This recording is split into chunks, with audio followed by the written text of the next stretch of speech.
you need to review any of the information later, that's fine. And if you have questions, please feel free to chat them into the Q&A box. There is a chat function, but we won't be monitoring that throughout. So please feel free to submit any questions via Q&A, and we'll get to them during the Q&A section. So without further ado, I'll hand it over to Lisa to give us an overview of the SNAP-Ed Toolkit intervention review. Thank you so much, Claire. Thank you everyone for joining us. I echo Claire's sentiments as well, that I appreciate you carving out some time in your busy days with lots of changes going on to help us with this intervention review. Claire, if you want to move forward to the next slide. To tell you a little bit about the SNAP-Ed Toolkit and the intervention review. The SNAP-Ed Toolkit was originally developed to help provide our SNAP-Ed state and implementing agencies with a resource to find evidence-based interventions that fit their needs. Currently, there are over 130 interventions that are listed in the SNAP-Ed Toolkit, along with a detailed description and suggested evaluation indicators.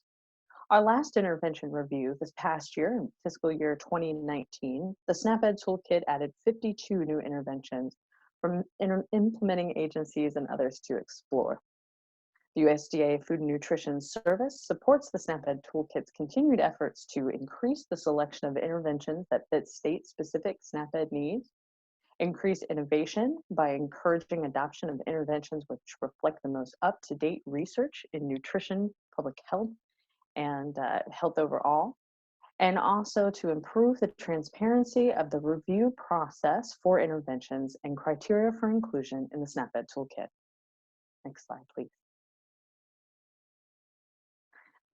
This SNAP-Ed Toolkit intervention review is meant to expand the selection of new interventions in the SNAP-Ed Toolkit, provide clear feedback on areas for improvement to intervention submitters and developers, and also learn from this review period to improve the review process each year. This intervention review is not meant to update the evidence-based approach category for existing interventions in the SNAP-Ed Toolkit, to remove interventions from the SNAP-Ed Toolkit, or to thoroughly change the intervention submission forms or scoring tools. One quick note about the intervention scoring tool. There is not a specific point threshold for inclusion. The numeric scores are really there to help you frame your decision for inclusion or exclusion of a particular intervention in the SNAP-Ed Toolkit. We really think of this as a pass-fail. Should this intervention be included in the SNAP-Ed Toolkit, or perhaps is it not appropriate for a low-income audience or just not ready yet? Not all interventions will have the same level of evidence or supporting materials, so just keep that in mind when reviewing interventions. The biggest question that we have to ask ourselves as we complete this review is, does this intervention show sufficient evidence that it is appropriate for SNAP-Ed, and does it improve the lives of those that we serve?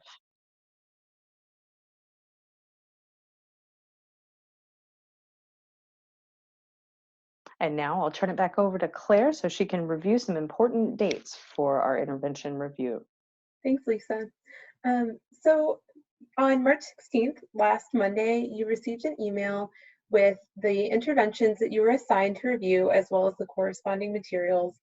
That included the Qualtrics form with their responses, as well as supplemental intervention attachments and supplemental evaluation attachments. And then on the 17th, you should have received a separate email directly from Qualtrics with a unique link to access your scoring form, which we'll talk through some logistics around that in just a second. You have about 4 weeks to review your 2 assigned interventions, and you'll be submitting the scores and comments via that Qualtrics form. And then on May 22nd, is kind of our day that we'll announce decisions to intervention developers. So that gives us a little bit of time just to do some internal checking, ask any follow-up questions to reviewers that may be pending, and or get additional information from developers if there are outstanding questions.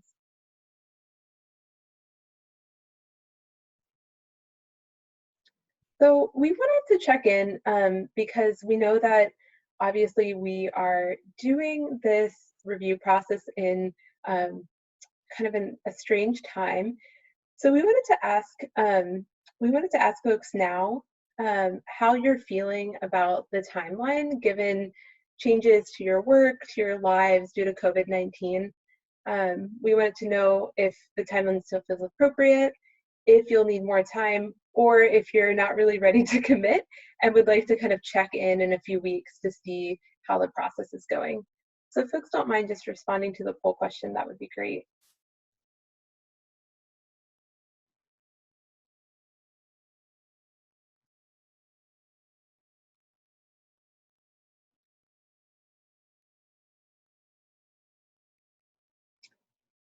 Okay. So we had about 90% of folks respond.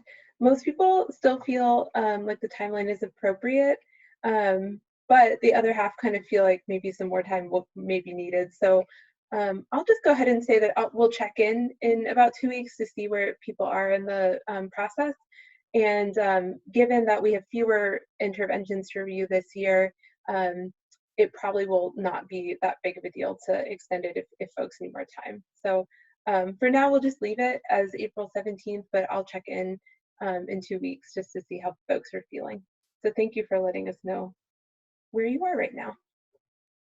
Okay, so I'm going to hand it over to Justine to talk us through using the intervention scoring tool.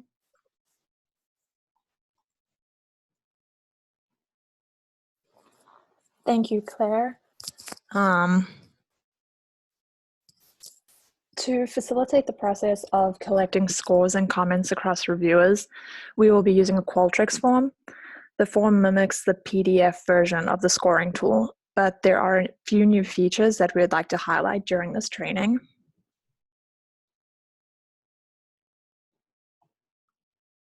First, to access the Qualtrics form, you should use the link emailed to you directly.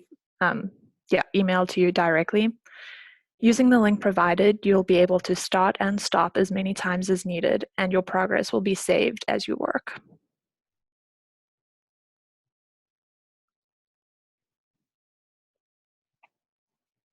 The Qualtrics form contains the same language and content as the PDF scoring tool. However, there are format differences. As shown here, the Qualtrics survey shows the review question in bold letters. It lists the intervention submission tool questions or materials to review, and the factors or high score below the review question. And it provides score options in a drop-down menu.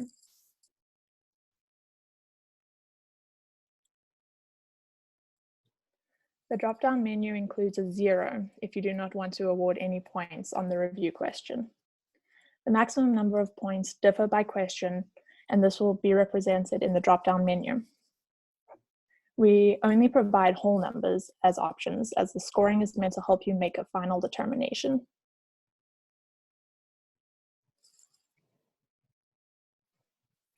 All scores are required. You will not be able to move on to the next page until all required questions have been answered. Reviewers' comments are optional, but they are encouraged. The comments will be useful to break ties in the event of a review disagreement. These comments will not be shared with the intervention developers. There is no character limit for your comments in Qualtrics. However, you may run into space issues if you're drafting in the PDF form.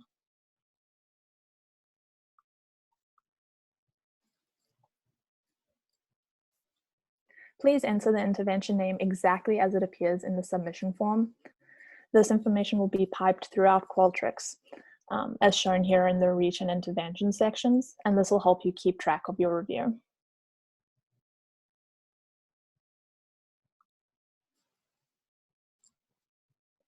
The progress bar at the top shows how much of the form you have remaining. It'll always say 0% at the one end and 100% at the other, but the orange bar will move as you progress through the form. You can move backwards through the form if you need to revisit any information or make any changes, but once again, you can only advance once all the required questions have been answered.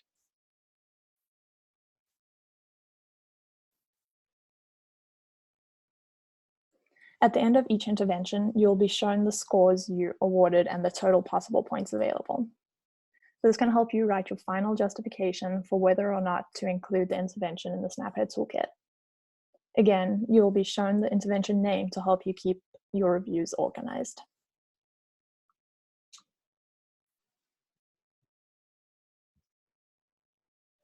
Since you'll be using Qualtrics to submit your reviews for assigned interventions, the last question will ask you whether or not you have another intervention to review. If you select yes, you will begin a new form for the next intervention. If you select no, the survey will be submitted with your responses. If you are not ready to submit your responses, please do not advance using the forward arrow after selecting no. You can still use the backwards arrow to review any other information.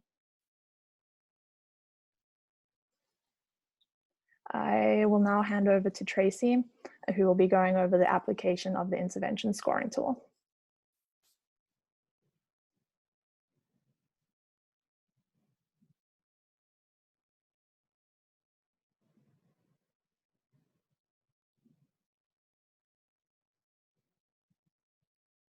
Thanks, Justine. Good afternoon, everyone. So I'm going to spend some time talking about the application of the scoring tool. And as Claire mentioned earlier, the majority of what I'm going to share today is based on what we've learned from last year's review process, as well as what you all shared more recently in the reviewer interest survey. So if you feel like you need more of a refresher on the REAIM dimensions in terms of how they're defined or measured, I would suggest that you look back at last year's reviewer training, and this is posted on the SnapEd Toolkit website on the Submit an Intervention page under the Intervention tab, and we can also share that link with you all if you're interested. So based on the feedback that we heard after last year's review process, as well as more recently, I'm going to work through the following topics shown here. First, there was interest in learning more about applying REAIM to the review process. So to do this, we're going to look at two things. First, I'm going to provide a brief overview of the questions within each REAIM dimension. And second, we'll look at one question within each dimension in greater detail. So for each question, we'll share reviewer comments from last year's review that were associated with either higher or lower scores on the question. And by doing so, we can get a sense of how reviewers applied REAIM to the review process. And I want to highlight here that the comments that we'll share are not verbatim from the scoring tools. We've modified them such that the main points of the comments have been preserved, but other modifications have been made in an effort to de-identify them. And additionally, we'll share some guidance around suggesting the appropriate evidence-based classification for the intervention, as well as some guidance on writing helpful feedback for intervention developers.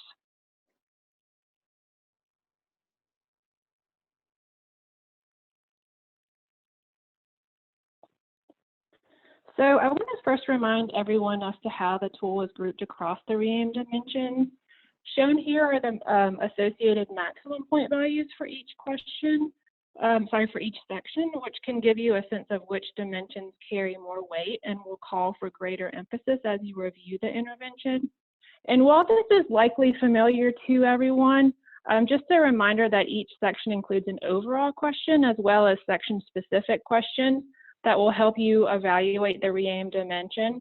And as I move through this training, and similar to the approach that we took in last year's reviewer training, you'll notice that I've grouped the section-specific questions together based on their point values.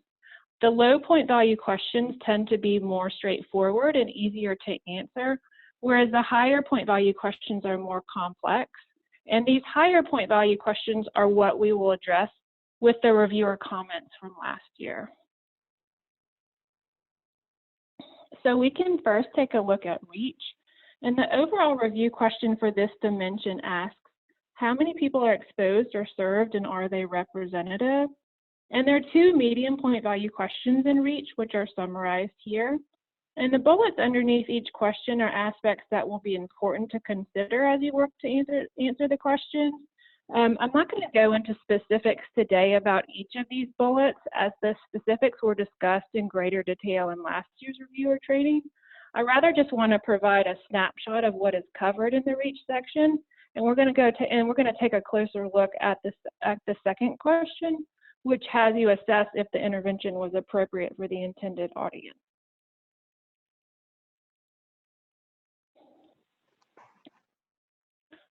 So in taking a closer look at this question, shown here are the factors for a high score, which are included in the scoring tool. As also shown here are some responses from reviewers that correspond to higher scores for this particular question. And we can see in these first two bullets how the reviewers commented on how the materials or curriculum were tested with staff, educators, and participants, and also how information learned from this testing, such as from focus groups or interviews, was incorporated into the intervention. The third bullet illustrates how developers work to tailor their intervention to the needs or preferences of the target audience by ensuring that appropriate words in Spanish were used. And in the final two bullets, the reviewers' comments speak more to the resource commitments of the intervention. Here we get the sense that the reviewers felt like the developers provided clear and detailed information around time and resource needs, and also considering these needs relative to the intervention's impact on behavior and institutional change. So we can see how reviewers felt like there was evidence for how the acceptability of the intervention was assessed, how it was tailored to the needs of the target audience, and what resources were needed, altogether helping to answer the question if the intervention was appropriate for the intended audience. And next we can look at some reviewer comments associated with lower scores on the same question. In the first two bullets of the reviewer comments, we can see that there were concerns about the resource commitments of the intervention, such as in terms of cost, human resources, or time. And in the remaining three comments, these touch on some ambiguity around if the intervention materials actually met the needs or addressed barriers for the target audience, if the language and materials were even tested with the target audience, as well as how or if pilot testing feedback was actually incorporated into the intervention. So this ambiguity and also the resource commitment concerns result in lower scores for this particular question. Moving next into the effectiveness section, the overall question asks, what is the impact of your intervention on the intended outcomes? And there's some questions included in this section with smaller maximum point values that ask about aspects such as if process evaluation materials are provided. And there are additional questions that include maximum point values around 5 or 6, such as if the intervention addresses multiple levels of the SNAP-Ed evaluation framework or multiple levels of the socio-ecological model. And lastly, in this section, there are questions with maximum point values of 8 and 10. And we're going to take a closer look at both of these questions today. We're going to look now at if intended outcomes indicate that objectives were appropriately addressed. And later, we'll look at reviewing the appropriateness of the evidence-based designation.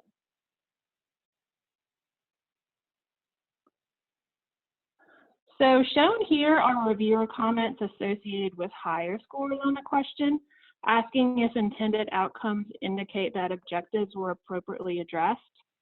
In fact, just for a high score on this question, require the reviewer to determine if the outcomes were achieved and to what extent. And to do so, there needs to be detailed data and good quality methods that support outcome achievement. We can see that in the first reviewer comment includes a more detailed description of how a pre-post test was used, significant differences were found, and a control group was used. And in comparison, we can see in the remaining comments are more general. Some of the language used in these comments include statistically significant improvements, objectives are appropriately addressed, showed good extent of achievement, and PSE changes were all documented qualitative and quantitatively. And these more general comments reflect a synthesis of the evidence that results in the reviewer feeling confident that the tools, data, and analytic methods support achievement of the outcomes. And as we take a closer look at comments associated with lower scores, we can get a better sense of when there is less certainty or confidence from the reviewers around the outcomes achievement. So in taking a closer look at these comments, we can see in the first few comments how the reviewers didn't have enough information to evaluate the outcomes and extent of achievement. In some cases, the outcomes may have been reported by the developers, but there wasn't sufficient statistical evidence supporting their achievement. And in other cases, such as that shown in the third bullet, the reviewer had to search through the material to determine what they thought were the outcomes. When we can see in the fourth comment how the reviewer is looking for more clarity around the measurement tool, specifically in terms of better understanding how the scale was defined. And in the final comment, while the reviewer felt like the objectives were appropriate and there were vague positive results, overall the reviewer felt like the methods were weak. So similar to that shared in the comments associated with higher scores on this question, the reviewers had to look across and integrate information in order to evaluate if there was sufficient evidence supporting the achievement of the outcomes and that the objectives were appropriately addressed. Moving into the adoption section next, the overall question asked how many settings or sectors are involved and are they representative? And there's some smaller point value questions in this section that look at aspects like if the intervention materials are available at no cost, or if the intervention has been used with low-income audiences. And there are also two medium point value questions in this section, one which has you consider the appropriateness of the intervention for the setting where it's implemented, and a second that looks at how the intervention engages partners in order to affect change across multiple levels of the SNAP-Ed evaluation framework or the socio-ecological model.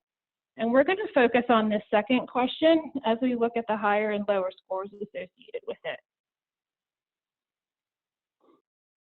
So for this question, factors for a high score include a mix of partner sectors of influence, the ability of the setting to reach the SNAP-Ed target audience, and the availability of the setting and communities of need. You'll see that I've only pulled two responses as we look at reviewer comments from higher scores on the question. And the first indicates that the reviewer supports that the PSD interventions and social marketing efforts address to multiple levels of either the SNAP-Ed evaluation framework or socio-ecological model. And while this is more of a summary statement, it does indicate reviewer support for the intervention affecting change in multiple levels.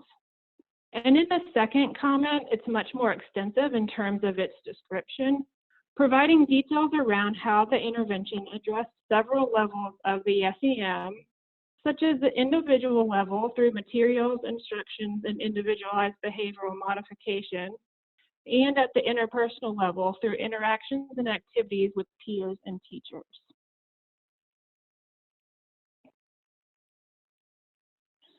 So we can take a look next at comments associated with lower scores on the same question. We can see in the first comment that while the intervention requires partnerships with schools, there was not a mix of partners in multiple levels of the SEM. And similarly, in the second comment, we can see how the intervention was designed to influence the individual, but no other levels. And while in the third comment, the reviewer mentioned that the intervention partners with several settings to reach the target audience and communities in need, it does not involve a mix of partner sectors of influence. And finally, we can see a brief final comment about how the intervention has limited settings and a low mix of partner sectors. And while each comment is unique to the intervention reviewed, they all touch on how the intervention doesn't engage partners that can affect change in multiple levels of the SNAP-Ed evaluation framework or the socio-ecological model. So moving next into implementation, the overall review question for this dimension asks, were the required activities of your intervention successfully implemented? And there's one small point value question that looks at the availability of the training materials. And there are also two medium point value questions, one which has you evaluate how clear and easy to follow the implementation directions and materials are, and a second question that has you look more closely at the methods used to ensure program fidelity. And lastly, the one high point value question, which we'll take a closer look at, has you assess if the intervention's main components or critical features are reasonably feasible to replicate with fidelity. So we can see here that the factors for a high score for this question include a clear understanding of the resources needed for implementation, the availability and feasibility of methods for ensuring intervention fidelity, and ability for adoption of the intervention by other organizations with limited resources. And the first reviewer comment touches on some of these factors in mentioning how the intervention has clearly described lessons, how required resources seem reasonable to replicate, especially if funding can be leveraged from other agencies or in-kind contributions. Similarly, in the second comment, the reviewer mentions how easy to follow and useful the materials are for replication, and also how the intervention materials have a good level of detail and value. And in the final two comments, one touches on extensive online material to ensure consistent training, while the final comment describes how lessons that have detailed instructions allow for feasible replication with relatively low resources.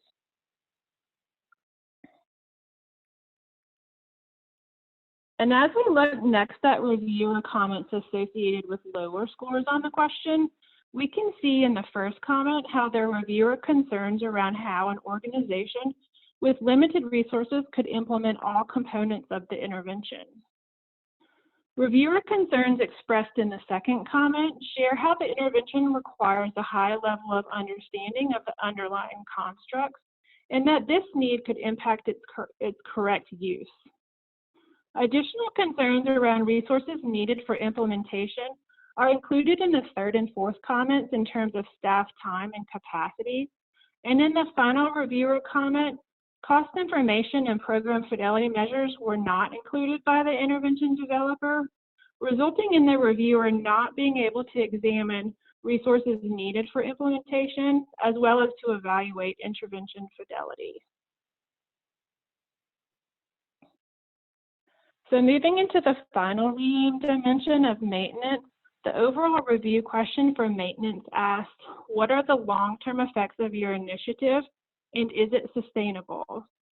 And there are a few smaller point questions examining aspects such as if the intervention has been adopted by partners in settings not directly supported by SNAP-Ed, and one medium point question that looks at if the intervention components can be adapted for use in settings beyond that described in the submission form.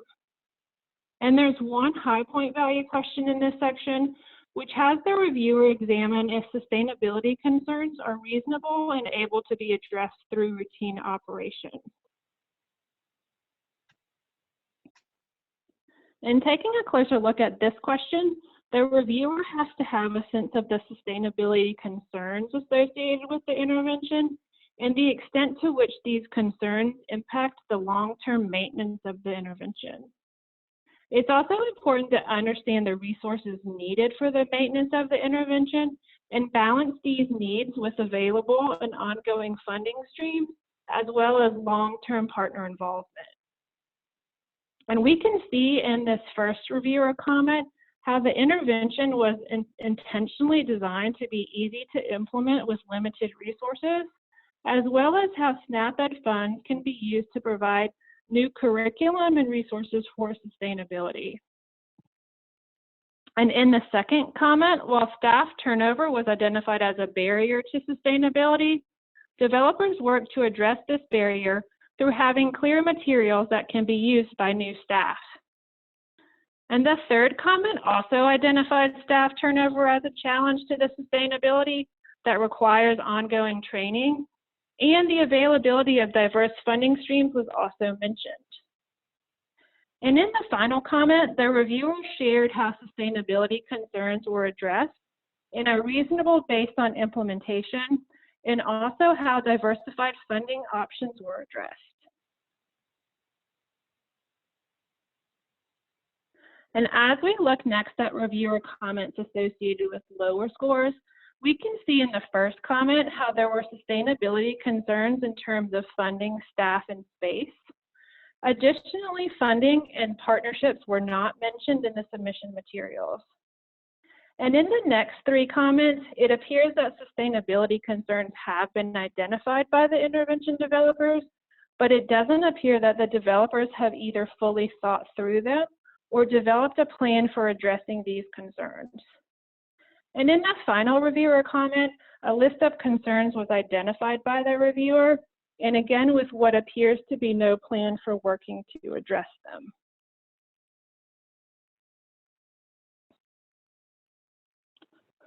So now that we've been through all the REAM dimensions, we'll shift next to sharing some guidance around suggesting the appropriate evidence-based classification for the intervention. And the table shown here looks at the three evidence-based classifications and how they can be grouped according to various factors.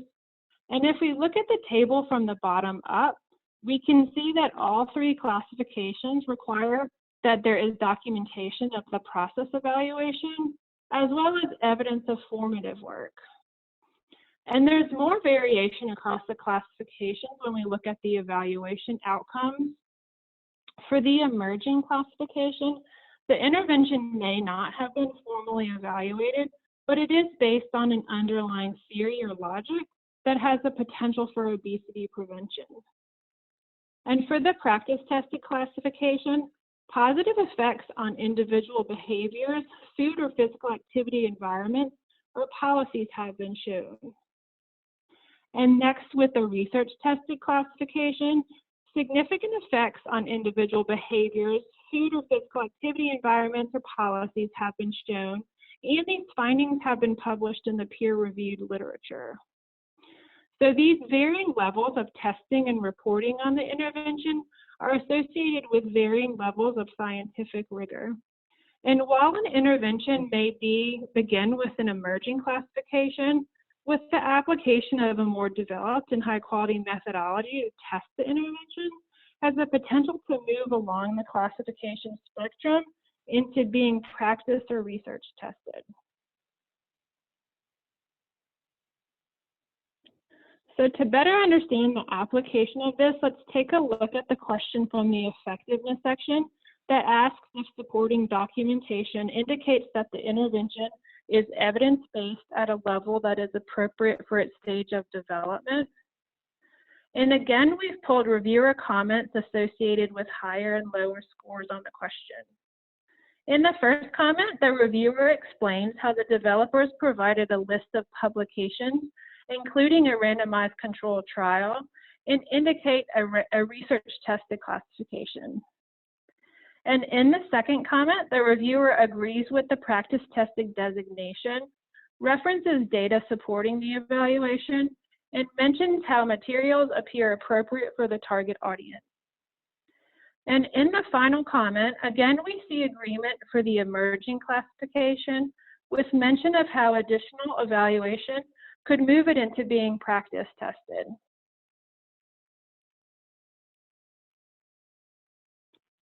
And looking now at comments associated with lower scores on the question, we can see in the first comment how the reviewer does not support the classification, given there were no attachments provided that supported the research tested designation. And similarly, in the second comment, the evaluation summary provided by the developers did not include data or methods that would support the practice tested classification. And in the final comment, we can see how the reviewer did not support the practice tested classification because of weak evaluation, some of which included a post-test only and the use of leading questions, and rather recommended the emerging classification.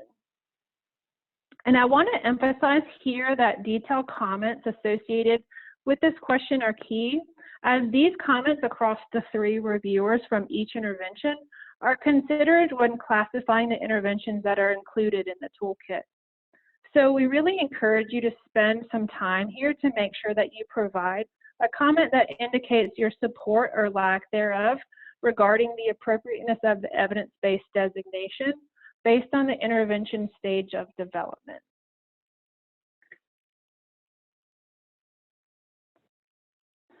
So the final piece I will address today has to do with providing feedback to the intervention developers.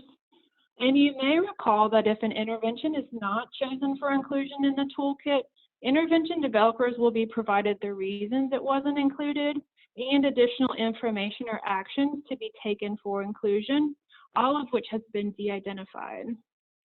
So before getting into more specifics around this feedback, we want to first mention that prior to answering the question about if you do or don't recommend the intervention for inclusion in the toolkit, it may be helpful to look back at how you scored the different sections. You may notice a low score on a particular section that may indicate a gap in the information provided, or it could show an area where the intervention needs more work or further development. So taking a closer look at this scoring can help you both reflect on the specific sections as well as on the intervention as a whole.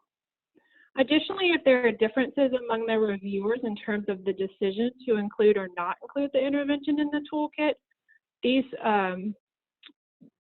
scores can serve as a helpful starting point to see where the discrepancies between reviewers may be occurring.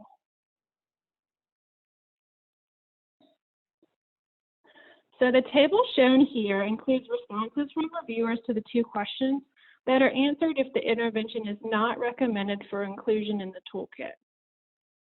And the first question asks the reviewer to describe their reasoning for exclusion from the toolkit. And here we can see some feedback around there being limited formative work or the intervention not reaching a low-income audience. We can also see gaps in terms of the level of detail provided or no use of theory described. And other feedback suggests that the intervention needs to be developed more or more evaluation is needed. And lastly, one reviewer shared that there were concerns about the methods used. As we look to the second question, which has the reviewer describe what additional information or actions would be needed to recommend this intervention for inclusion in the toolkit, many of them mention needing more information, whether this is in terms of more clearly explaining the intervention materials or implementation guidelines, as well as needing to see more data. And additional feedback addresses more testing that needs to be done, such as testing materials with the target population, pilot testing, or a stronger evaluation. And lastly, there's mention from one reviewer that the intervention may need to be a part of a larger effort. So overall, it's going to be important here to spend some time to provide the developers with thoughtful and constructive feedback that can help explain your reasoning for excluding the intervention from the toolkit and what is needed in terms of additional information or actions to recommend it for inclusion. So I'm going to pause here and turn things back over to Claire for some questions. Great. Great, thank you so much, Tracy. So feel free to chat in your questions into the Q&A box. We have a question from Samantha. She asked, evidence-based classifications, would participant self-reported data be considered enough to establish positive results, or does it need to be observation data from researchers? Tracy, do you want to address that question? Sure. Let me know if you want me to read it again. Yeah, I think I was actually able to open it up on my screen. Oh, great. So thank you. Yeah, I mean, I would say yes. I think that self-reported data would be appropriate. I think it would be important to look at, you know, the tools that were used to get this information, how the questions were worded, You know, is there pre-post testing done? So, you know, I think considering the methodology behind how they, you know, asked the questions and how the data was analyzed, but yeah, I think that would be appropriate. Great, thank you.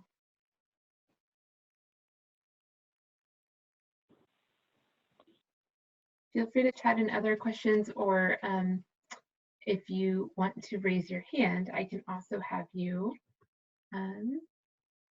unmuted. Okay, so Kate or Kat, sorry if I mispronounced that, asked which should be prioritized when scoring, past utilization by those submitting or potential use or potential for use by others. That's a great question. I don't know if Lisa or Tracy, you'd like to jump in there.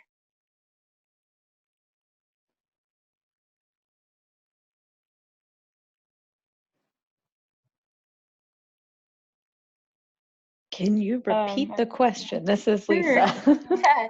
So the question is, which should be prioritized when scoring, past utilization by those submitting or potential for use by others?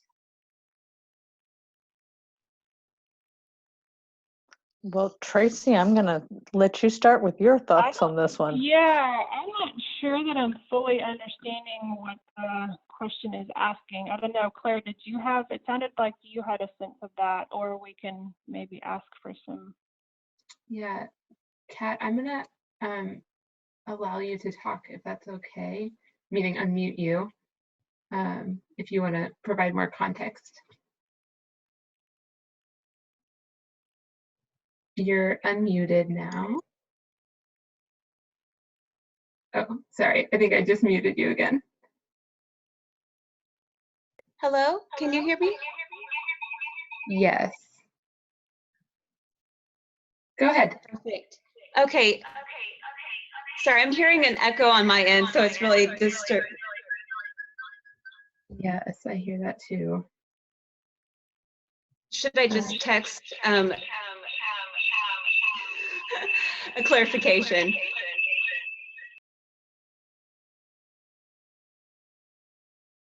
Okay, yeah, that's great. If you just want to type in more. From what I understand from her question, it's when reviewing the intervention, are we kind of looking more at how effective or useful it was to those who are submitting it, or like the developers, or for use by other SNAP-Ed implementing agencies, for example? Which I kind of think is probably a balance of both, but that's kind of how I understand it. This is Lisa. I would say it is a bit, yeah, Claire, you've got a good characterization of that. It is definitely a balance between the two, because we understand that particularly for more recently developed interventions, they just may not have had enough time to have a variety of ways to implement the intervention or to really tailor it specifically to audiences. May put it a little bit, you know, for something that has less of that utilization, it may be a little closer to that emerging category, but certainly something to consider using your knowledge and experience to, would this be something that's useful for SNAP-Ed partners?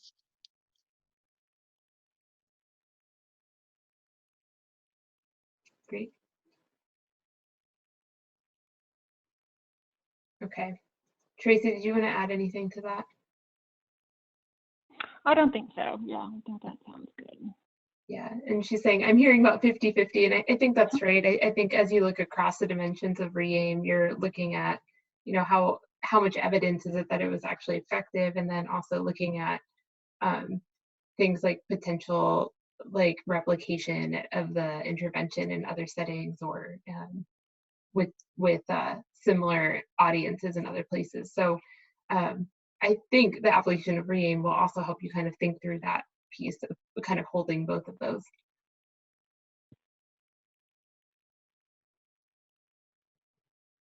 Any other questions?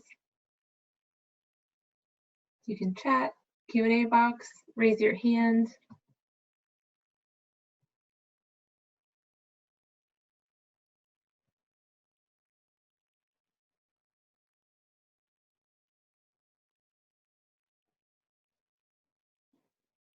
Okay. Well, we have another question. How much should the quality of the submission be considered? So I'm going to ask a clarifying question to that. So how much should the quality of the submission be considered, for example, typos, etc.?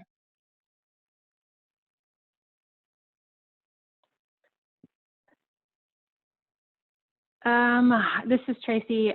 You know, I guess one comment that is somewhat related to this a bit is, I will say that based on sort of combing through their reviewer comments and whatnot from last year and looking at those associated with higher and lower scores, there was a fair amount in terms of contributing to the lower scores where there just wasn't enough information provided by the intervention developers for the reviewers to actually evaluate this or make, be able to answer certain questions. So I think, mostly focusing first on if you have enough information available to answer the question, that would be, the first thing to look for.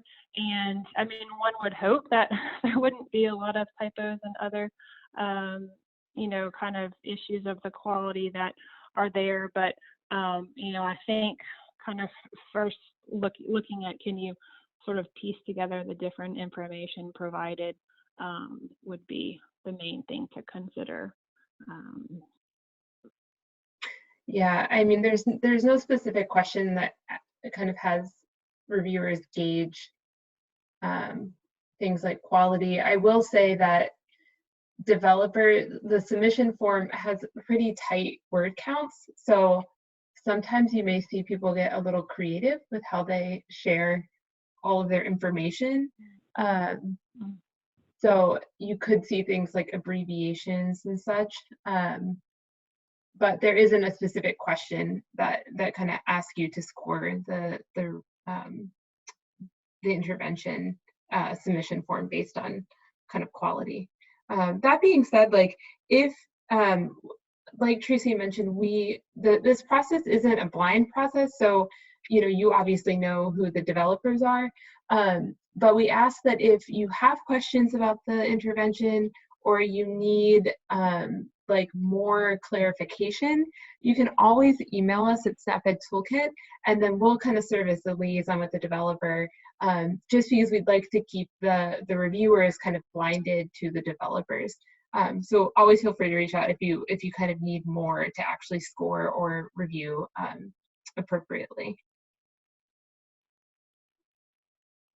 And yes. Yeah, and one more bit that just may be helpful for everyone to hear this time around, during the the developers training, we did really try to encourage them to better link, I guess, the information in the submission form with their attachments, so that it just makes it easier for the reviewers to know where to look next in terms of kind of integrating the information across the whole of the application or submission form. So hopefully that piece too will be helpful as well.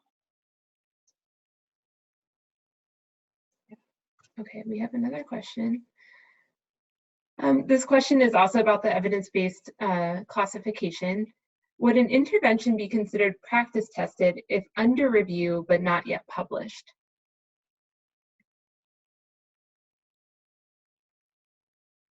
Yeah, I wasn't sure, Claire, if you wanted to answer that. Oh. Yeah, we have, we would, there were some interventions even just in last year's submission process that were grouped as practice tested, but they actually had papers under review, and then once the paper was published, it switched over into the research tested designation. I mean, we reviewed the paper and whatnot, but so yeah, I mean, if it's something that, in these sorts of instances where there is a paper or manuscript that's submitted, but there hasn't been a final decision on it. Once that final decision comes, we can modify the criteria. Yeah, I was going to say the same thing, that we would probably classify it as practice tested until published, but then we can just keep it up. Okay. Other questions?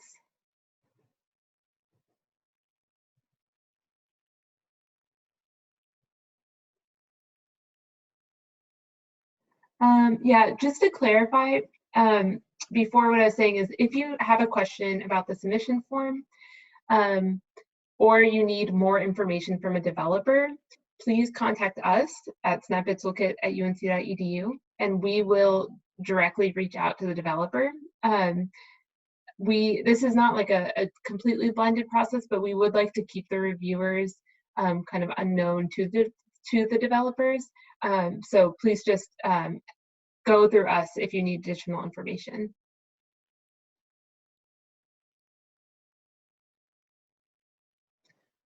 Okay. Well, we are definitely here to support you along the way. We can be reached at snapittoolkit@unc.edu. We hope that these examples have been helpful, just to kind of see how high and low scoring responses were classified last year.